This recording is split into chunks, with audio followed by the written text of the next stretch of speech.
इनके साथ अस्सलाम वालेकुम वरहमतुल्लाहि वबरकातुहू। फरूक बन चलान ज़मीन बेन खानदार नौजवान बोय शामिल कत्ल कर बेशुमार जिस्मानी ज्यादती कर इंसान हकान अल्फाज बोझ बोझ सहन हालत। तो मेरे साथ, हमारे घर के साथ और मेरे साथ ये मतलब हादसा हुआ है।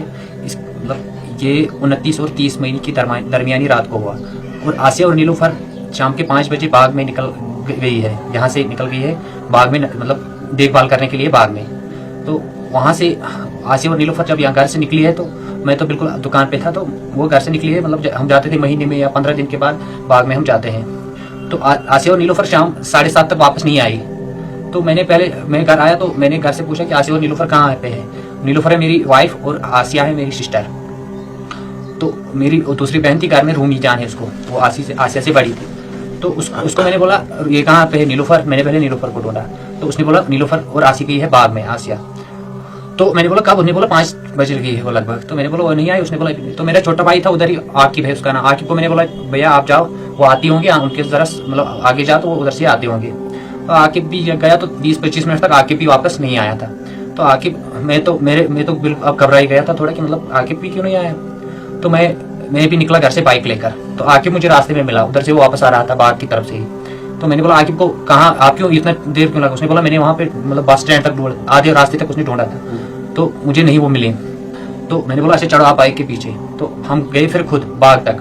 बिल्कुल जब हम बाग तक गए तो हमको रास्ते में भी कहीं नहीं मिले आसिया और नीलूफर। तो फिर से हम ढूंढते ढूंढते वापस आ गए घर। हमने सोचा तब तक घर मत आ गए। तो जब हम घर आ गए तो वहाँ पे नहीं थे घर में। तो फिर मैं निकल गया तो तब तक अंधेरा हुआ था। हमने हर जगह ढूंढा, हर रास्ते, मतलब जहाँ से बाग के रास्ते जाते हैं बाग में ढूंढा। वहाँ से पड़ोसियों को भी पूछा, उन्होंने बोला नहीं वो तो गए लगभग 7:30 के करीब ही वो निकल गए बाग से। तो हमको रास्ते में कहीं नहीं मिले। फिर हम 10 बजे तक ऐसे ही ढूंढते रहे। 10:30 के बाद हम पुलिस स्टेशन गए। जब हमको वो नहीं मिले तो पुलिस स्टेशन वालों ने हमको बोला क्या बात। मैंने बोला ऐसे ऐसे नीलूफर और आसिया बाग में गए वापस नहीं आए। तो पुलिस वाले ने बोला आप चले जाओ घर, कोई बात नहीं, हम हर किसी अफसर को फोन करेंगे, कोई बात नहीं होगा। तो जब मैं घर पहुंच गया तो पुलिस वाले ने मुझे वापस फोन किया कि बोला आप वापस आ जाओ। मैं तो भी घर के बाहर ही था। तो जब मैं गया वापस पुलिस स्टेशन तो उसने बोला आपको हमारे साथ आना है। वो मुंशी था। तो मुंशी ने गाड़ी निकाली 407 की और उसने 5-8 आदमी दिए साथ। एक हेड कांस्टेबल था मोहम्मद यासीन, वो उस पुलिस पार्टी का हेड था। तो हमने हर जगह ढूंढा तो उसको भी नहीं मिले। तो उसके बाद पुलिस ने बोला कि मतलब यहाँ तो कुछ नहीं है, पता नहीं गुम होने का कोई रास्ता नहीं कि उन्होंने किसी ने उठा लिया है उनको। तो हम तो ज्यादा ही परेशान हो गए। तो उसको 2:30 बजे जब हम रात के 2:30 बजे ढूंढ रहे थे, वहाँ नदी है वहाँ पे, मतलब हम उसको आ गया फोन उस यासीन को फिर, और यासीन फोन कर रहा था यस सर वो हमसे दूर भाग रहा था। तो फोन पे बात कर रहा था, पता नहीं क्या बातें कर रहा था, और तो वो हमसे दूर भाग गया। तो उसके बाद उसने बोला यासीन ने ये जिम्मेदारी है पुलिस की, आप हम चले जाएंगे वापस पुलिस स्टेशन। तो मैंने बोला नहीं हम ढूंढेंगे उनको। उसने बोला नहीं हमने गारंटी आपको दे दी तो हम जाएंगे घर। तो हम तो परेशान थे। तो अब हम घर आ गए। हम सोचते थे लाइट कब आएगी। तो हम लाइट का इंतजार कर रहे थे, मतलब जैसे मतलब एक रात उस दिन मतलब 1000 रातों की बराबर हो गई।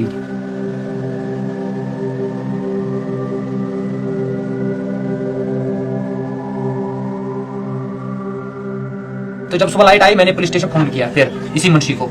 मुंशी ने बोला हाँ, मैंने बोला लाइट तो आ गई, मैं आऊँ? उसने बोला हाँ आ जाओ। तो मैं जब गया तो पुलिस वाले मुझे गेट ही नहीं खोल रहे हैं। पूरी फैमिली लेकर फिर मैं गया तो वो मुझे गेट नहीं खोल रहे हैं लगभग पौने घंटे तक, जब तक पूरे लोग चलने लगे मतलब रास्तों पे हर जगह। तो पुलिस वाले गेट नहीं खोल रहे हैं। तो अब हमने सोचा अरे ये कोई गेट ही नहीं खोल रहे।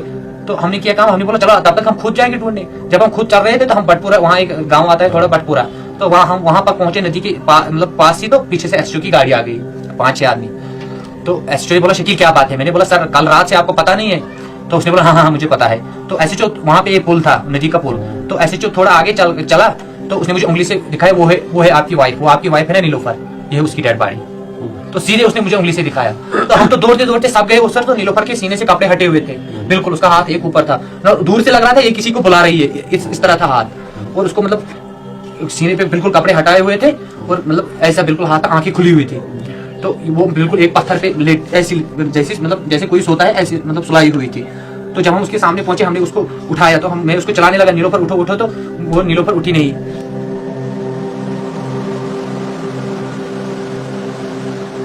तो मैंने एक नजर और देखी इस साइड, तो एम्बुलेंस खड़ी थी हॉस्पिटल की। तो मैंने सोचा भैया ये कहाँ से आ गई इतनी जल्दी एम्बुलेंस, और अभी तो 1 मिनट भी नहीं हुआ। तो एसएचओ को, उसके बाद हम लोग ढूंढने लगे आसिया को, तो पूरे लोग तब तक जमा हो गए। तो अब आसिया मतलब पता नहीं कहाँ थी, तो फिर लोग ढूंढते ढूंढते गए नीचे 1.5 किलोमीटर नीचे वहां से, तो आसिया बिल्कुल मतलब वहां से उठाई गई आसिया, इससे 1.5 किलोमीटर नीचे। और आसिया का मतलब बिल्कुल यहाँ पे कट था, ये बिल्कुल खून उतर रहा था, नोज से खून उतर रहा था, और उसको काफी चेहरे पे जख्म थे, और बिल्कुल वो मतलब बाजरी पे रखी हुई थी आसिया भी, और बिल्कुल ऐसे मतलब जैसे नीचे सोते हैं ना, सर नीचे करके सुलाई हुई थी आसिया भी। तो पोस्टमार्टम चल रहा था, तो वहां पे मैं तो एक साइड में रो रहा था, बिल्कुल मुझे पता ही नहीं था अब क्या होने वाला है, क्या हो रहा है। तो मैं बिल्कुल मतलब मेरे सामने और कुछ लड़के वड़के थे, तो वहां पे काफी भीड़ थी अस्पताल में। तो डॉक्टर ने कहा जब ये पोस्टमार्टम के लिए, तो उन्होंने पोस्टमार्टम जब कंप्लीट किया, तो डॉक्टर ने कहा आप वापस आ रहे हैं पोस्टमार्टम रूम से, और डीसीबीसी सबके सामने। तो अब बोल रहे हैं डीसीबीसी, उसको क्या बात है, मतलब क्या आपको दिखा? उसने ऐसे मतलब उसको ऐसे था दुपट्टा यहाँ पे, उसने दुपट्टा ऐसे नीचे उतारा और ऐसे मतलब चिल्लाने लगी, बोला इससे बेहतर है कश्मीरी लड़कियों को जिंदा ही जलाना है, इससे ये तो बिल्कुल लगता है जानवरों का खेल है।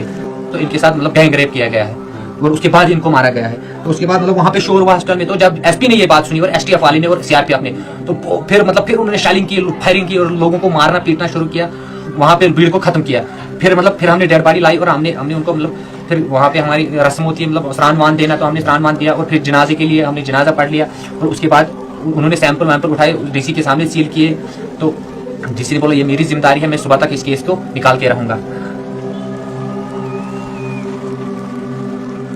तो अब हम मतलब पूरी फैमिली शॉक में ही थी। तो हम जब दफनाने के लिए उनको फिर बाद में गए, तो जब हम दफनाने के लिए गए कब्रिस्तान में, तो कब्रिस्तान हम दफना के आ गए। तो हम जब आ रहे हैं घर, तो हमारे घर के शीशे टूटे हुए थे, दरवाजे टूटे हुए थे, तो यहाँ पे औरतें ही थी बिल्कुल, और बच्चे थे हमारे, तो पूरे कब्रिस्तान में थे। तो बच्चों को किसी को हाथ तोड़ा गया था, किसी की टांग तोड़ी गई, और औरतों को मारा गया। हमने बोला क्या? बोला एसपी और वो डीएसपी आ गए, और सीआरपीएफ लेकर फोर्स, अगर आप चुप नहीं बैठे तो मैं आपको सबको मार दूंगा। तीसरे दिन हमारा उदय फातेह खानी, हम फातेह खानी, हमारा कब्रिस्तान यहाँ पास में ही है, तो हम फातेह खानी के लिए घर से निकले। तो मतलब बुजुर्ग लोग ही थे, वो निकल गए। तो उस एसपी ने कब्रिस्तान के गेट को लॉक रखा था हमारे, तो बोला मैं नहीं अंदर जाने दूंगा। उन्होंने बोला लोगों ने क्यों, हमको क्या? उसने बोला अगर आप चुप नहीं बैठोगे मैं आपको सबको मारूंगा। आज तक देखो मतलब 1 साल कंप्लीट हो रहा है, आज तक हमको इंसाफ नहीं मिल रहा है। मैं दुनिया के कोने कोने तक पहुंचाना चाहता हूं कि मतलब अब तो आसिया और नीलोफर का केस ही नहीं रहा। कम से कम अगर आप इस केस की इन्वेस्टिगेशन करोगे, आपको लगेगा कि पता कि हिंदुस्तान हम पे कौन सा जुल्म कर रहा है, कश्मीरी आवाम पे कौन सा जुल्म कर रहा है। और फिर आप ही बोलो, दुनिया के हम ताकतवर, दुनिया के ताकतवर मुल्कों से बोलेंगे क्या फिर उसके बाद क्या अब हम आजादी के लायक है कि नहीं है?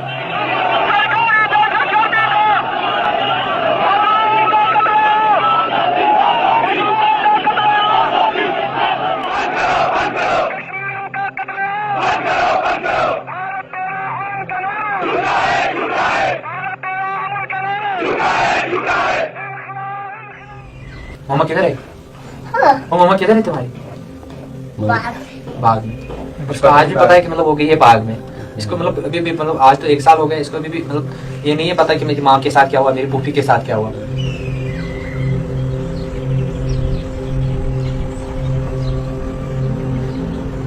तो जब मैं कल इस प्राइम मिनिस्टर, इंडिया के प्राइम मिनिस्टर को ये कहने के लिए गया था प्रेस कॉलोनी में, आप जब यहाँ पे कश्मीर में आए हैं, आपके यहाँ के कातिलों को पेट थपथपाने के लिए आए हैं, आपको हौसला देने के लिए आए हैं, तो मैं उसको यही कहने गया तो हमको अरेस्ट किया जा रहा है। हमको अब पुरामन कहाँ पे कोई प्रोटेस्ट करने नहीं देते हैं, हमको अपनी बात तक नहीं हमको। मैं कल पुलिस स्टेशन में दिन भर था, मेरी फैमिली, मेरा बच्चा भी बंद था बिल्कुल कल दिन। आज आपने पेपरों में पढ़ा होगा। और हमको इंडिया की कोई भी एजेंसी मतलब अब मंजूर नहीं है ना, हमको इंडिया की हुक्मरान यहाँ पे जरूरत है। क्यों? हम नहीं आजाद रह सकते हैं, हमको आजादी की हक नहीं है।